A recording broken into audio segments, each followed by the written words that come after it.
First of all, if you're into dark truths of the society, powerful philosophy, and psychology, please subscribe this channel. Your support is vital for us.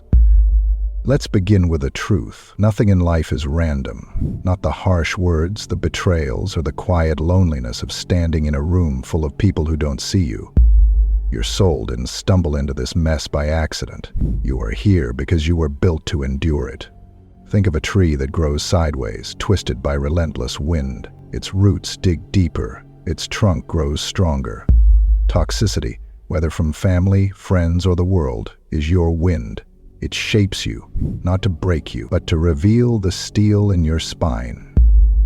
Stoics call this amour fati, love of fate. It's not about enjoying pain, but recognizing that every challenge is a chisel carving you into who you're meant to become. A 2016 study in Personality and Social Psychology Review found that facing adversity early can forge resilience, but only if you reframe suffering as a teacher, not a tormentor. Even Nietzsche, a philosopher who danced with darkness, said, "What does not kill me makes me stronger," not as a cliché, but as a law of survival. Your toxic surroundings are mirrors. They reflect back the parts of you that need attention. Your boundaries, your self-worth, your ability to walk away. A friend who manipulates, they're testing your resolve. A parent who criticizes, they're sharpening your discernment. These are not excuses for their behavior, but invitations to ask, what is this showing me about my own limits? Here's the Stoic twist. You don't control their actions, only your response. Imagine a boat in a storm. The waves are chaos, the boat is your mind. A skilled sailor doesn't curse the sea, they adjust the sails. Your power lies in detachment, not cold indifference, but clarity. When you stop begging toxic people to change, you start reclaiming your energy. So, ask yourself, what if this chaos is your curriculum? Not a punishment, but a drill. A drill to teach you grit, to separate what's fleeting from what's eternal, your character. The storms around you are not here to drown you. They're here to prove you can swim. When was the last time you looked at the toxic people in your life and saw not just their flaws, but reflections of your own unaddressed shadows? Toxic environments don't just wound us, they mirror us. They reveal parts of ourselves we've been unwilling to face. That friend who constantly judges others, they're showing you where judgment lives within you. That colleague who manipulates situations for personal gain, they're reflecting your own unacknowledged desires for control. And this isn't about blame, it's about recognition. The Stoics taught that what disturbs us about others is often what we refuse to see in ourselves. As Marcus Aurelius wrote in his private journals, the flaws we find most intolerable in others are usually the ones we haven't reconciled within. Consider how you respond to toxicity.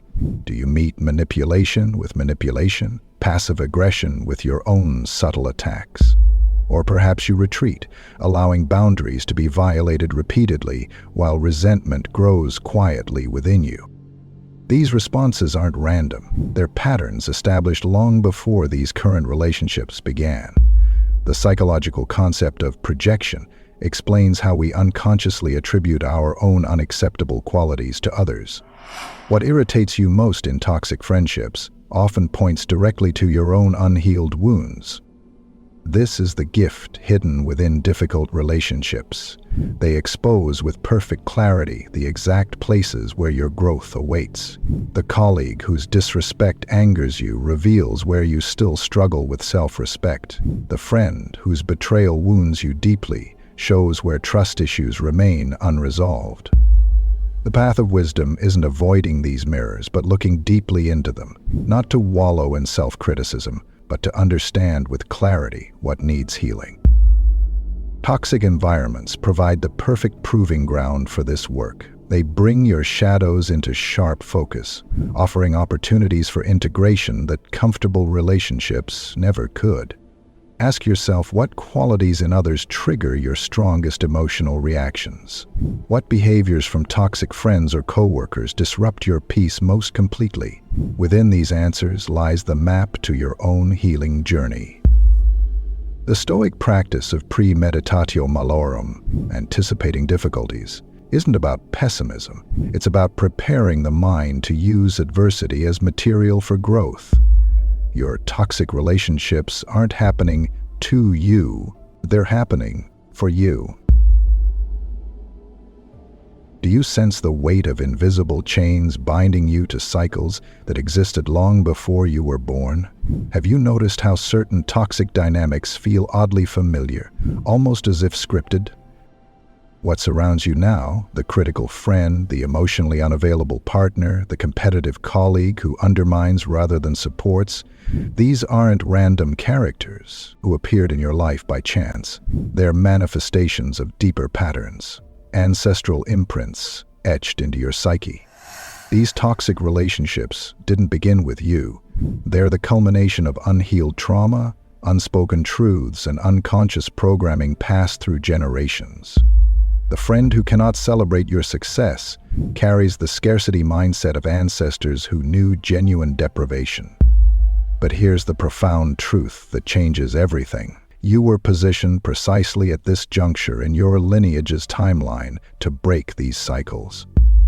Think about that. Let it settle in your consciousness.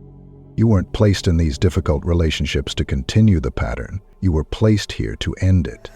The awareness you're developing right now, this questioning, this recognition of toxicity, this is the first essential step that previous generations couldn't take.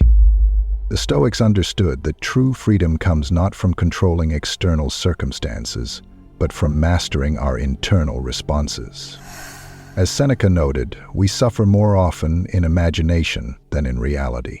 The patterns that feel so solid, so inevitable, exist primarily in your perception, and what exists in perception can be transformed.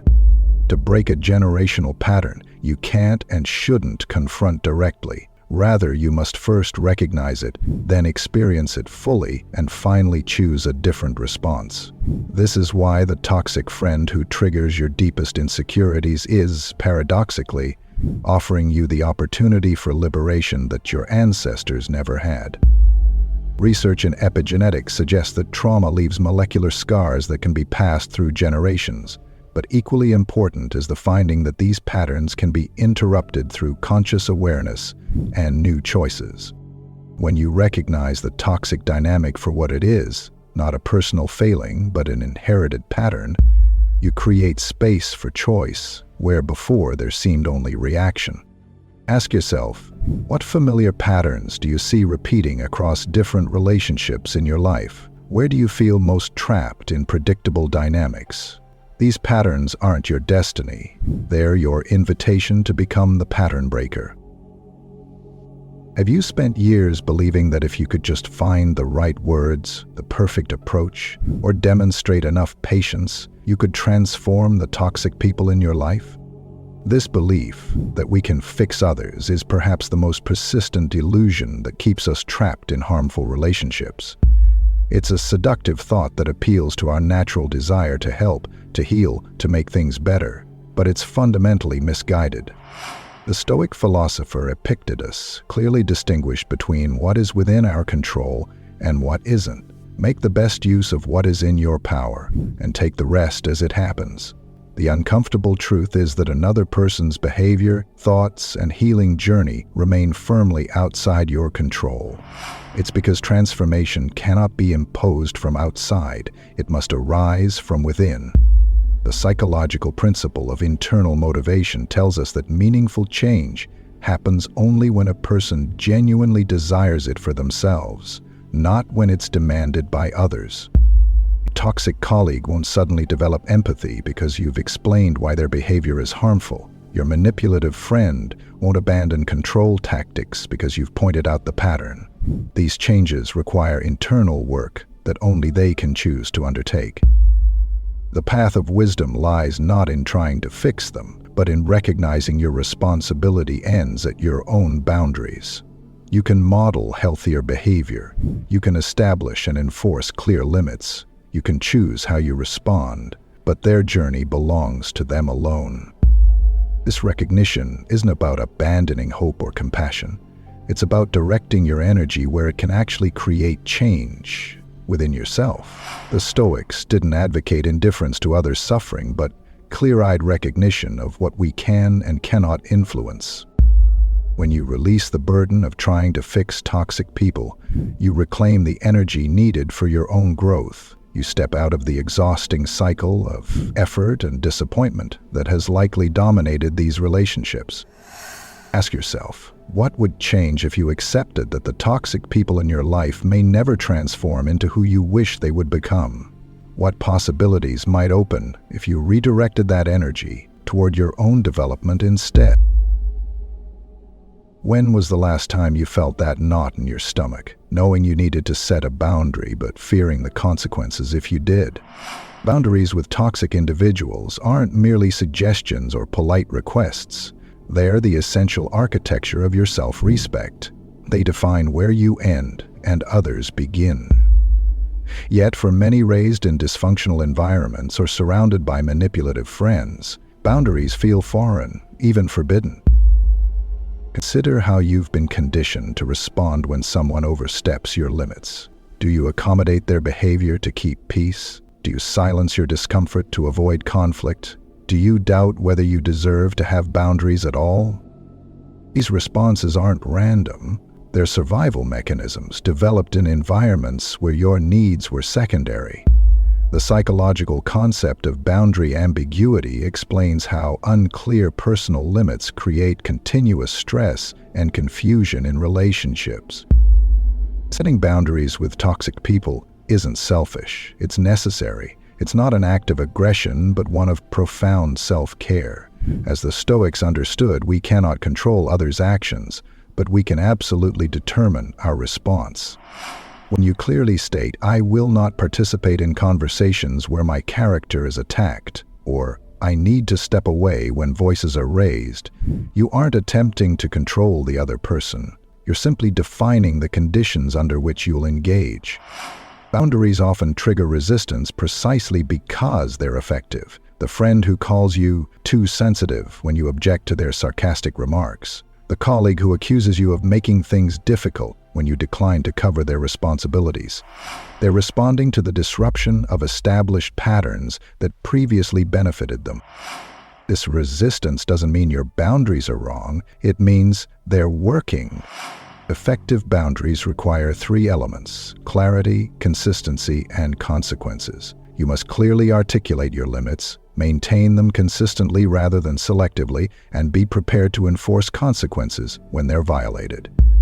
This process demands courage. In toxic environments, asserting your worth often triggers backlash. The research on psychological reactance shows that when people feel their freedom to act as they please is threatened, they often respond with anger or increased resistance. But boundaries aren't about controlling others, they're about liberating yourself. They create space for authentic relationships to develop while filtering out interactions that diminish you. Ask yourself, what boundaries have you been afraid to establish with the toxic people in your life? What parts of yourself have you compromised to maintain harmony with those who repeatedly disrespect your limits? How often do you find yourself mentally replaying an interaction with a toxic person, hours after it occurred, still feeling the sting of their words or actions?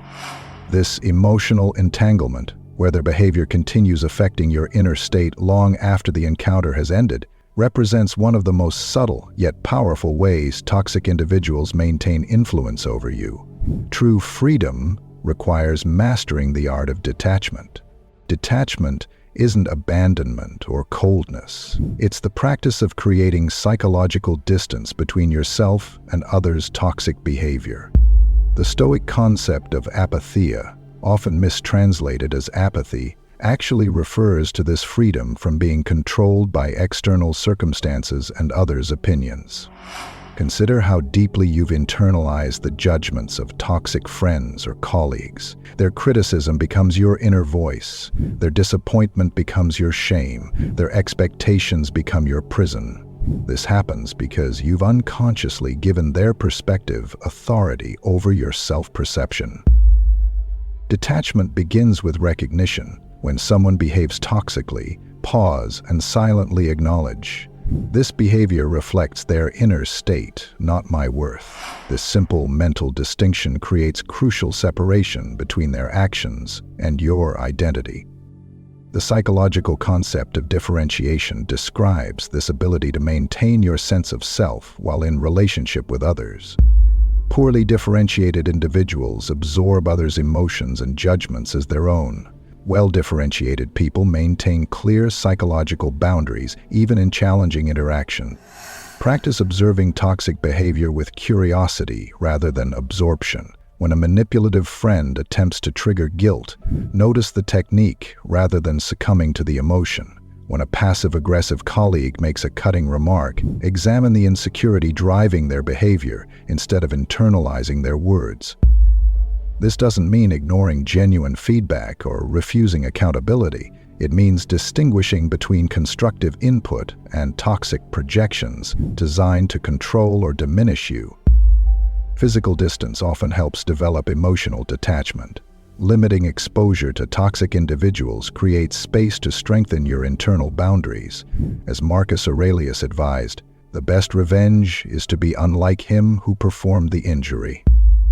The ultimate form of detachment comes when you can witness toxic behavior without needing to correct it, explain yourself, or win approval. You observe without being consumed. You respond without being reactive. You maintain your center regardless of others' attempts to destabilize you.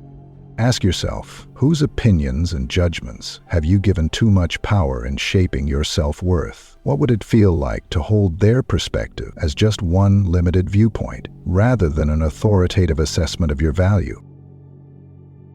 Have you ever wondered why, despite all the pain caused by toxic relationships, something keeps you from complete despair? Why, even in your darkest moments, a quiet voice inside suggests there might be meaning in this struggle? Pain without purpose creates suffering, but pain transformed becomes power. The toxic relationships that have wounded you contain seeds of purpose waiting to be cultivated. Consider how your experiences with manipulative friends have sharpened your ability to differentiate between manipulation and authenticity. It's as if you now have a third eye. You see the truth. How navigating toxic workplaces has developed your emotional intelligence. How surviving betrayal has deepened your capacity for genuine connection. These aren't coincidental side effects. They're chemical transformations occurring within you. The Stoics believe that virtue is developed through challenge, not comfort.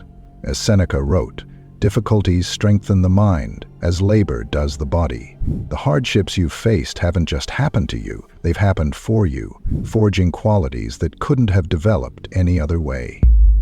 Research in post-traumatic growth demonstrates that people who process difficult experiences often develop enhanced personal strength, deeper relationships, greater appreciation for life, and clearer purpose. Your toxic relationships haven't merely wounded you, they've prepared you. This transformation requires conscious participation. It means looking unflinchingly at your pain and asking, what has this taught me? How has this changed me? What understanding do I now possess that I couldn't have gained otherwise? A person who has never experienced betrayal cannot truly understand trust. Someone who's never endured manipulation cannot fully recognize authenticity. Your difficult experiences haven't disqualified you from meaningful connection. They've given you wisdom that those with easier paths don't possess. But purpose isn't just about personal growth. It's about contribution. Those who've navigated toxic dynamics develop unique capacities to help others do the same. Your insights become lanterns, illuminating the path for those still lost in darkness. This doesn't justify the harm that was done to you. Nothing makes mistreatment acceptable, but it does mean that what happened to you doesn't have the final word. You decide what meaning these experiences hold in your life's larger narrative. The ultimate revenge against toxicity isn't retaliation, it's transformation. It's becoming someone whose inner stability can't be shaken by others' dysfunction. Someone whose boundaries are clear, whose self-worth is internally anchored, whose purpose transcends the limits others tried to impose. Ask yourself, what unique understanding have you developed through navigating toxic relationships that could now serve as your gift to others? What hard-earned wisdom could become your contribution? You have walked through the fire, the toxic relationships, the betrayals, the manipulations. They were not just random suffering. They were catalysts, refining you into someone sharper, wiser, and unshakable. Every storm you survived was a test, every wound a lesson. And now, as you stand here, looking back, you must ask yourself, what will I do with this knowledge? Pain without purpose is just suffering, but pain given meaning becomes transformation. The difference between those who remain trapped in toxic cycles and those who break free is not just endurance, it's awareness.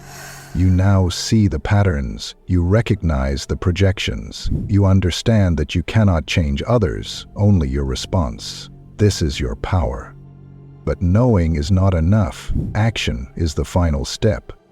This video is just a mirror. Now let us look to the mirror once again and with practical steps. Audit your relationships ruthlessly. Make a list of the people in your life. Who energizes you? Who drains you? Who respects your boundaries and who constantly pushes them? Awareness is the first step to freedom. Set boundaries without guilt. Stop explaining. Stop justifying. A boundary is a statement, not a negotiation. I won't engage in conversations that attack my character. I need space from this relationship. Say it once, mean it. Detach emotionally from toxic influence. When someone manipulates, judges, or provokes, pause and remind yourself this is their storm, not mine. Observe their behavior instead of absorbing it. Recognize patterns and break them. What dynamics keep repeating in your life? Scarcity, betrayal, emotional neglect?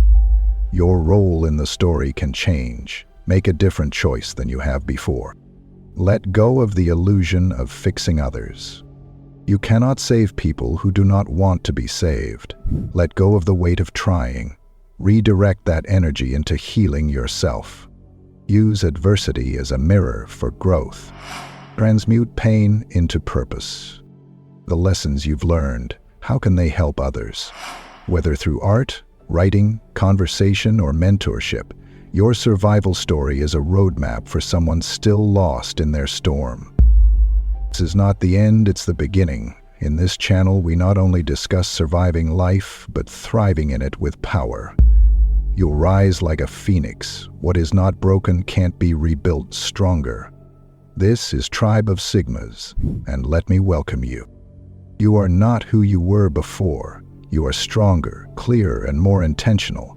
The ghosts of toxic relationships no longer haunt you. They have become the shadows that outline your strength. And now, with this knowledge, you face one final choice. Will you keep carrying the weight of the past, or will you step into the life that was waiting for you beyond it? The past is written. The next chapter is yours to decide. Thanks for watching.